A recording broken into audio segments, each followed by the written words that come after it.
Alternative Dig Talk. Real issues, real talk. Hi Rogers, can I ask you something? Shoot. What does corruption mean? Well, summarily, corruption is abuse of public power for personal gain or for the benefit of a group to which one owes allegiance.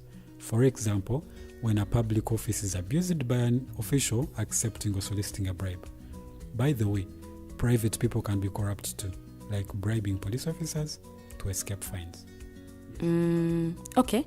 So exactly how does that concern me? Well, do you pay taxes?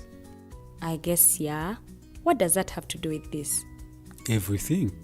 Because those taxes you pay are supposed to facilitate services you use, like water, electricity, roads construction, medicines in hospitals, name it. Okay, that is much bigger than I thought. But it can be stopped, right? Well, yes it can, although it may not be as easy as it sounds. And here is the reason why. Corruption roots are grounded in our country's social, political, economic, bureaucratic traditions and policies. So, what has kept it going this long? I mean, why don't we stop it? Well, the main reason why it has been here for so long is because institutions are weak, either as a result of poorly defined ethical standards of public service, weak administrative and financial systems, or ineffective watchdog agencies. What can we do to stop it? At a national level, we must focus on strengthening the independence and effectiveness of public institutions that fight corruption. At a personal level, we must commit to never giving a bribe. I promise I'll never give a bribe. Well, that's a great decision you have made. Me and you now have to spread this message to all our friends. If we all do our part, corruption will be no more. This message is brought to you by Alternative Digital.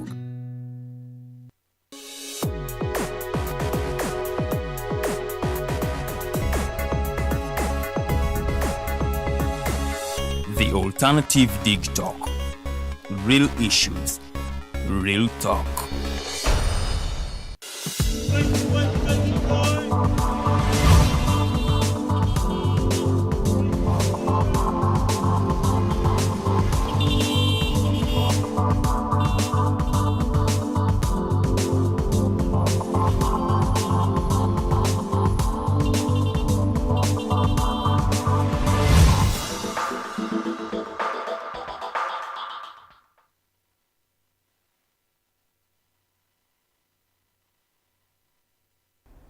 Kubuuza ko ina gyesinzidde okubanga otulaba Mighty Drive ye program gy'oliko mu kadde kano. Nkubuuzaako amakya amalungi, osiibye otya, nkwagaliza kiro kirungi okusinziira yonna gyesinzidde okubanga otulaba. Weebale nnyo, weebalire ddala omulimu gw'okola nno guba gwa ttendo okubeerangako ate n'otugoberera. Nze Omumbejja Luwedde Lilian era nga nkwaniriza nnyo mu programu eno eya Mighty Drive. Weebale nnyo ate kubanga otambudde naffe era eno ye The Alternative Uganda. Tugenda kubanga ate twegattibwako omwami amanyiddwa nga Kati Stephen Zeroba era nga ono nno CEO oba Chief Executive Officer owa Kati Foundation. Tugenda kuba twogera ku nsonga oba oli awo ezikwatagana ku kuyamba kukuwaayo obuyambi oba kukuyamba abantu abo abali mu bwetaavu. So tugenda kubanga tumufuna era nja kuba negatibwako munange Rogers tuli aha bwe tutambule ffenna okutuuka ku ssaawa 4 ez'akalasamayanzi, naye nga tetunaba kufuna mugenyi waffe olunaku olwaleero. Ate ngenda kusooka nkwe updates zaffe, Mighty Global News Updates, ebimu ku bikoze amawulire wano ate n'ebitundu by'eggwanga eby'enjawulo. Sooka obitegeere oluvannyuma omugenyi waffe asobole okubanga twegattako. Tuli butereevu ku peege zaffe The Alternative Uganda ne Digital TV gy'emikutu kosobola okubanga otufunira, so nga ate YouTube channel yaffe eri The Alternative Uganda. Nsaba busabye subscribing ate tusobole okubanga tutambula ffenna otegere programs endala ze tulina na biki bye tukola. Ate gwe wa business osobole okumanya butya bw'osobola okubanga business ogikuba abantu mu maaso. So njagala updates zitandikire wano era nga ngenda kutandikira mu kibiina kye National Resistance Movement gye buvuddeko chairman w'ekibiina ekiranga ye mukulembeze w'eggwanga General Yoweri Kaguta Museveni eyatongoza ate okubanga bazza obujja enkalala z'abalonzi era nga enteekateeka eno kakati yatandise mu butongole olunaku olw'eggulo. Abalonzi mu kibiina ki NRM batandise dda okubanga bagenda ate okukebera amannya gaabwe ku nkalala z'abalonzi, kale nga bano oba oli awo beetegekera 2026.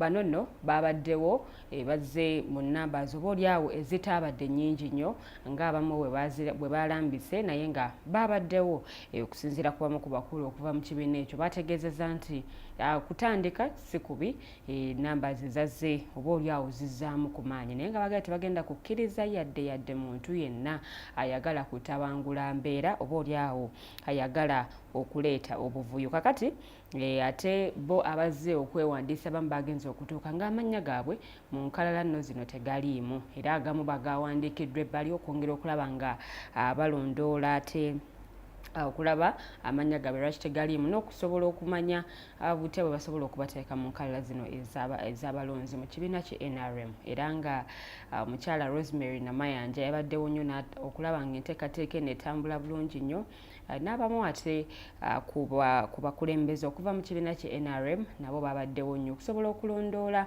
embeera eno nga bwe yabadde. Batandikidde nneeyo Nakawa gye batandikidde era gye babadde okusinga okusooka okulaba nga abantu baayo nabo bazza obujja ate amannya gaabwe ku nkalala zino ez'abalonzi. Era munnange okwo nno kwe batadde okusekeeterera ab'ebibiina ebirala ate abakyali mu kwerumaaluma nga bagamba nti bwe banaazuukukira ate obudde bujja kuba bukedde, era nga bagambye nti mwe mujjira mu kyerumaaluma ffe katugira tukola ekyo kye tuteekeddwa okuba nga tukola nga NRM. Oba oliawo bwe banaatuukira okuzuukuka okubaako kye bakola obudde bwandiba ekikeerezi. So NRM neggulira eryo njagala nsooke nno munnange ate mbateeke ku bbali nga nkyali ku nsonga siila ya byabufuzi ab'ekibiina ki Alliance for National Transformation. Olunaku olw'eggulo babadde n'olukuŋŋaana lwa bannamawulire, era nga mu lukuŋŋaana luno mwabaddemu omwogezi w'ekibiina oba oliawo n'abamu ku bakulembeze okuva mu kibiina kino Alliance for National Transformation, era nabo abavuddeyo okwogera ku nsonga ezo oba oliawo ezikwatagana ku nsaasaanya esukkiridde gye namaaso mu Parliament oba oliawo n'ensonga ate endala. Olukuŋŋaana luno olw'abannamawulire Honorable Winnie Kiza yabaddeko, era ng'ono yaliko ate akulira oludda oluwabula gavumenti. Munnange nno naye yavuddeyo n'abaako eddoboozi lye yataddewo, era munnaye n'ategeeza nti ayagala wabeewo okunoonyereza ate okwetengeredde ku bizze birabikira mu mawulire, era nga bwe waliwo okudiibuuda ensimbi z'omuwi w'omusolo mu Parliament. Kakati bw'atyo nno bwe yategeezezza, era n'asaba wabeewo okunoonyereza oba oliawo okw'enjawulo ku nsonga eno nga abeesinga ku Uganda Parliamentary Exhibition. So ebadde etambula era ng'evuddeyo n'eyoleka ate ensonga ez'enjawulo okusaasaanya ensimbi okusukkiridde ate mu ssiga eya Parliament.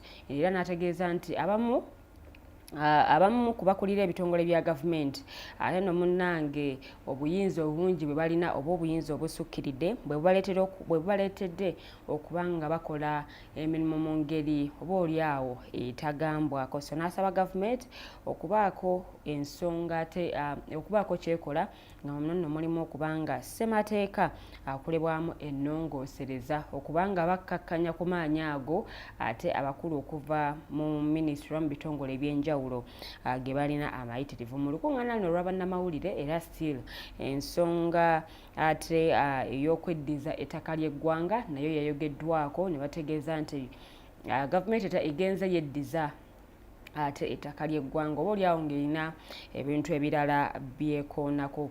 Still boogedde ku nsonga y'ekkomera ly'e Luzira eryo ne liteekateekebwa okuba nga lisengulwa, ne boogera ku bifo eby'enjawulo ebyaliko ettaka ate ery'eggwanga ne baba nga bateekawo ebintu ebirala. Baayogedde ewali Pearl of Africa Hotel, ewali essomero lya Shimon Demonstration nalyo okuba nti lyaggyibwawo ate ne wabaawo munnange ekizimbe ekyateekebwawo gali kwoleka. So ne basaba ate ensonga eno naye ebeere nga ekyukamu.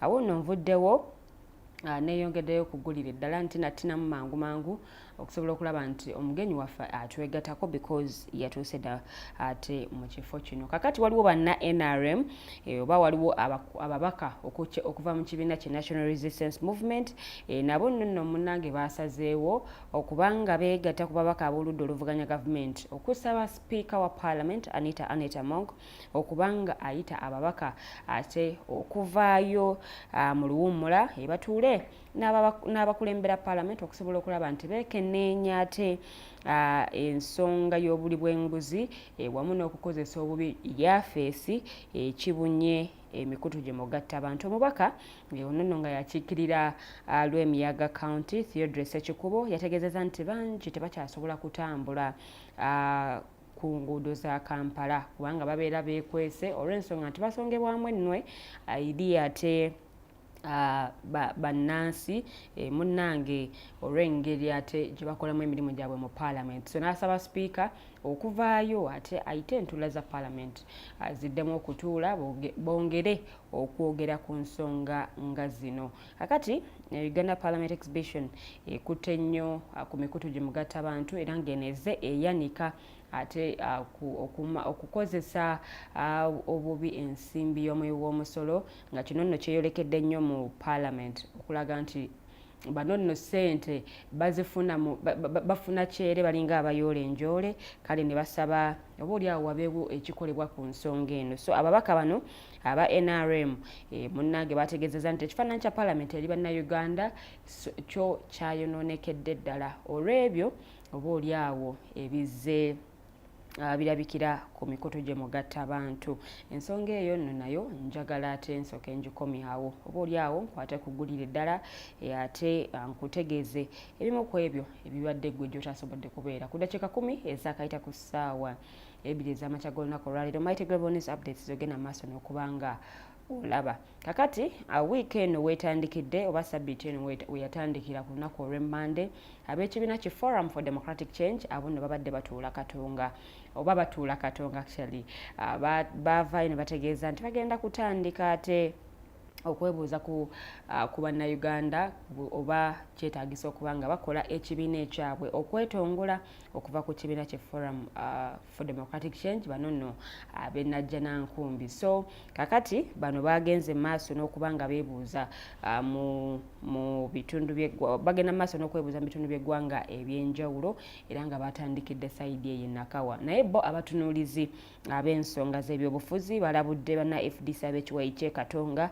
munnange nno obutakemebwa kutandikawo kibiina kya byabufuzi kipya kubanga nakyo kigenda kubanga kigenda okusanga okusomoozebwa kwekumu ng'ebibiina ebirala naddala ebiri ku ludda oluvuganya gavumenti. Bano nno bagamba nti oba oliawo ensonga zino baali badde batuula ne bazigonjoola naye nga abalala bagamba nti ensonga zino we zaatuuka zaava dda mu stage oba ey'okubanga zigonjoolwa mu buntu. So ne bo nga balaba ekisinga obukulu kwe kuba nga batondawo ekibiina ate ekijja. So bano nno bakyagenda maaso n'okuba nga batalaaga eggwanga okwebuuza ku bannayuganda oba ddala bakkiriza bo babakkiriza ate okutondawo ekibiina ekijja okwekutula ate ku Forum for Democratic Change gye baali nayo. Bano bamaze ebbanga oba oliawo nga balina obutakkaanya obunno obwabalukawo omwaka oguwedde era nga bwaleetera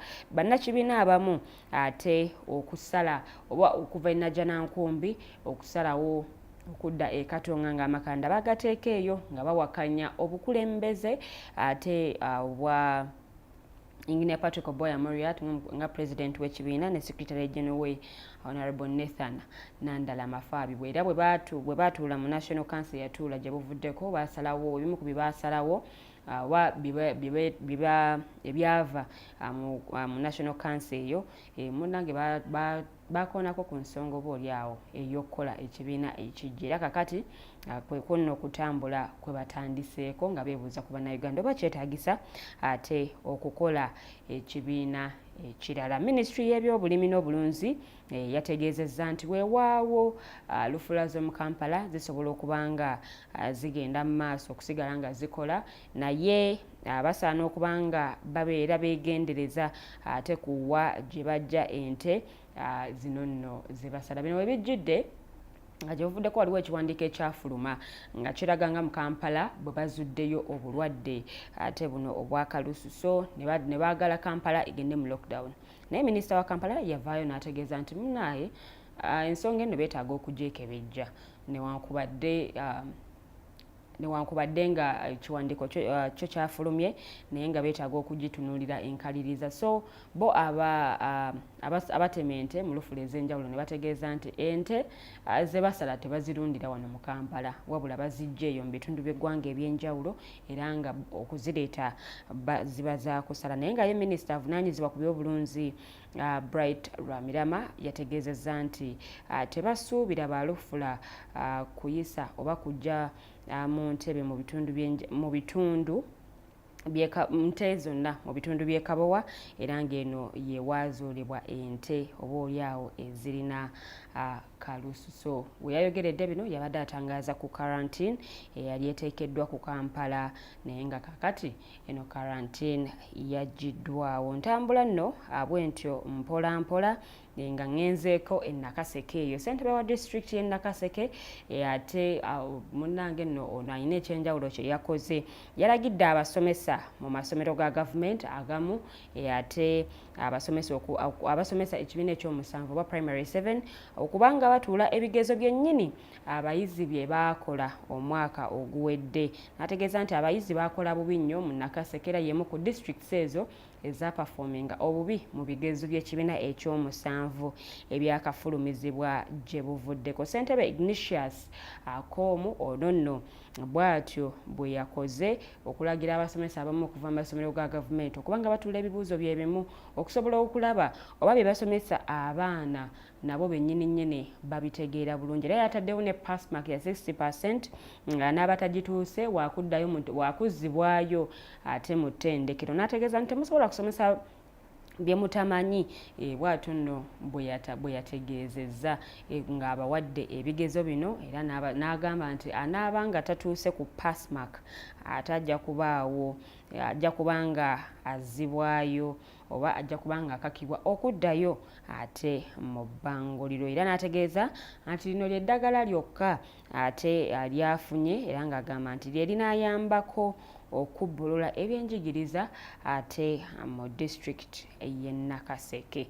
Awo nno nkyatambula mpolampola eddakiika ziri 16 ze zaakayita ku ssaawa ate 2 ez'amakya g'olunaku olwaleero. Akakiiko akalwanyisa obuli bw'enguzi mu maka g'omukulembeze w'eggwanga ka State House Anti-Corruption Unit nga kali wamu ne minisita avunaanyizibwa ku kulondoola ebyenfuna by'eggwanga Honorable Akelo Beatrice n'ekitongole kya ISO batandise okulambula ebitundu bya Bukedi era nga kino kigendereddwamu okulondoola emirimu gya gavumenti egy'enjawulo n'okulaba engeri ate abantu gye bagiganyulwamu era nga okulambula kuno baakutandise ku bbalaza ya Sabbiiti eno.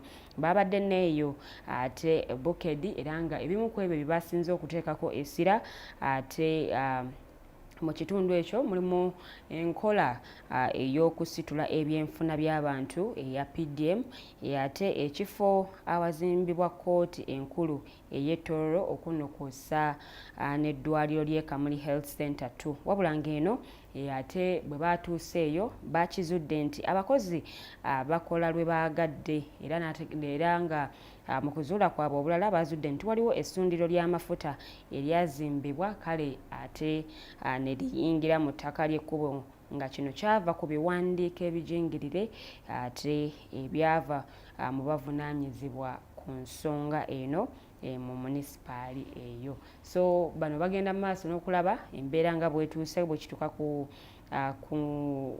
buweereza abantu balina okuba nga bafuna obw'enjawulo era nga batandikiddemu Bukedi. So katulinde bye banaazuula oba oli awo binaaba bikolebwako oba nga wanaabaawo ate enkyukakyuka yonna ku nsonga eyo. Abakozi ba KCCA abeera enguudo aba 7 Hills basabye abakulu mu kitongole ki KCCA okubanga banguwa okubasasula ensimbi zaabwe ate ze bamaze ebbanga nga babanja, kubanga bano nno bayita mu kusoomoozebwa okutagambika. 7 Hills kakati bano be bakola ku nsonga y'okulongoosa ate ekibuga Kampala. Nabo baavuddeyo ne bagamba nti KCCA mwanguyirizeeko okubanga mutusasula ensimbi ze tubanja, era nga bano oba oliawo nabo beegasse ne ku bannaffe abalala abalongoosa ekibuga abavayo gye buvuddeko, ate okubanga balaga obutali bumativu n'ensonga y'okuba nga tebasasulwa misaala gyabwe okumalira nno ddala ate ebbanga eriwererako ddala. So kansuubire nti KCCA ewulidde oba oliawo enaabaako omulanga gwekola ku nsonga eno. Updates zaffe ngenda kuba nga nzikomya wano eno, tugende mu kuwumulamuko. Bwe tukomawo munnange Rogers Studio hawa agenda kuba nga aneegattako wamu n'omugenyi waffe olunaku olwaleero omukulu Kedi Steven, era ng'ono ye CEO owa Kedi Foundation. Tugenda kuba tuwayaamu ku mboozi ez'enjawulo, kusingira ddala omwami ono akola nnyo zi charity, asinziira ku kiirwa kyazikola oba oliawo bitundu ki ebyo bye yatunuulira n'aga nti okay bano beetaaga okuba nga baweebwa obuyambi. So tugenda kuba tutambulira awo ate kutuuka ku ssaawa 4 ez'amakya g'olunaku olwaleero. Katumulemu katono nnyo Mighty Drive ekyagenda mu maaso.